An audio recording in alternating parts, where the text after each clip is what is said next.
the United States is doing a lot, but it's not doing enough. This is at least how President Volodymyr Zelensky is putting it.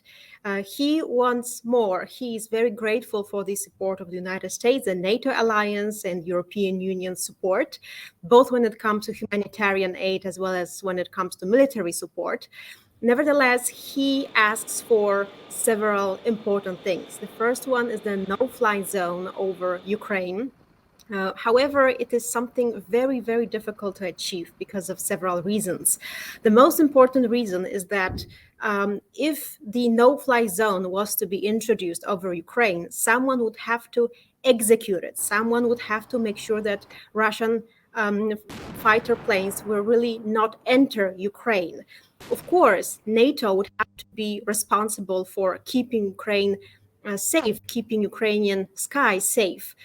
However, in that situation, if any Russian fighter jet entered Ukraine, then NATO would have to answer. NATO would have to probably shoot it down. And that would probably lead to the outbreak of a war, a direct war between Russia and NATO. So given all the things that the United States has been asked to do from President Zelensky, what do you think is the next step that the United States and NATO should take in ensuring that Ukraine, will be assisted in protecting its security? We definitely know what the United States cannot do.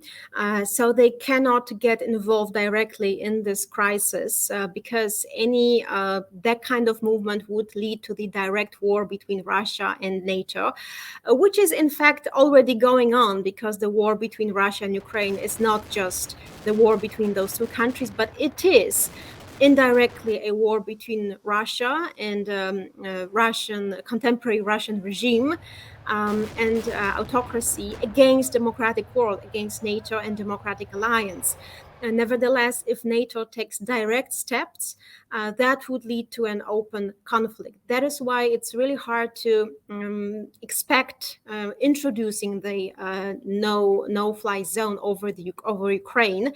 However, at least here in Poland, some of the former generals from the Polish army recently suggested that perhaps a no-fly zone could be introduced over Western Ukraine, not over the whole country, but over Western Ukraine, where the situation seems a little bit more stable and where those attacks are, happen less often. Nevertheless, it's still a very risky operation